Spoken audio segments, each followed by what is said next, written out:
Mazungumzo ya Urusi na Marekani huko Saudi Arabia yamekamilika. Wajumbe kutoka mataifa yote mawili walijadiliana kwa saa 12 juu ya namna ya kusuluhisha mzozo wa Ukraine. Lakini ni mambo gani ambayo wameyazungumza wa Marekani pamoja na Warusi juu ya kumaliza vita hivyo huko nchini Ukraine?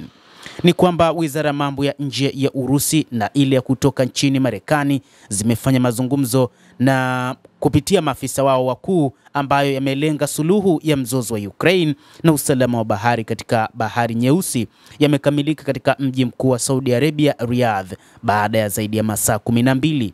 Taarifa ya pamoja kuhusu mazungumzo hayo inatarajiwa kutolewa siku ya leo Jumanne na mashirika ya habari ya Urusi RIA Novosti na shirika la habari la TASS ambayo yameripoti yakinukuu vyanzo.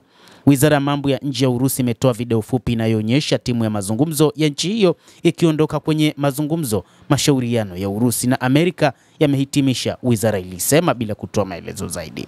Wakati huo huo, chanzo cha White House kiliambia Reuters kwamba tangazo chanya linatarajiwa kutoka katika siku za usoni kufuatia maendeleo yaliyopatikana katika mazungumzo ya Riyadh. Mwanadiplomasia mkongwe na mwenyekiti wa kamati ya bunge na uhusiano wa kimataifa ambaye pia ni sehemu ya ujumbe wa Urusi, Grigory Karasin, ameelezea mazungumzo hayo ya Riyadh kuwa ni ya ubunifu lakini pia ya kiufundi, huku akisema kwamba ni wazi kama Ukraine itakuwa tayari, vita hivi vitaisha wakati wowote kuanzia kipindi hiki.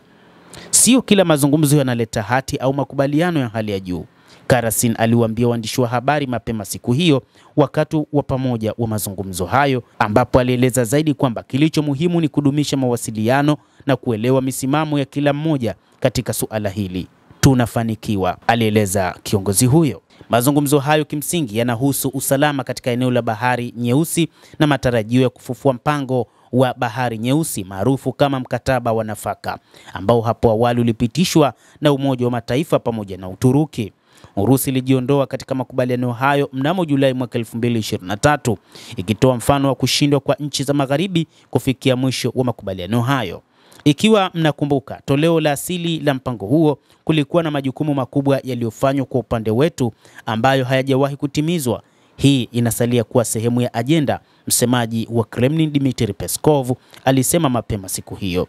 Rais wa Marekani Donald Trump ameelekeza wazo la kurejea makubaliano hayo kama sehemu ya juhudi zake za kufikia mapatano mapana kati ya Moscow na Kiev, Peskov alielezea.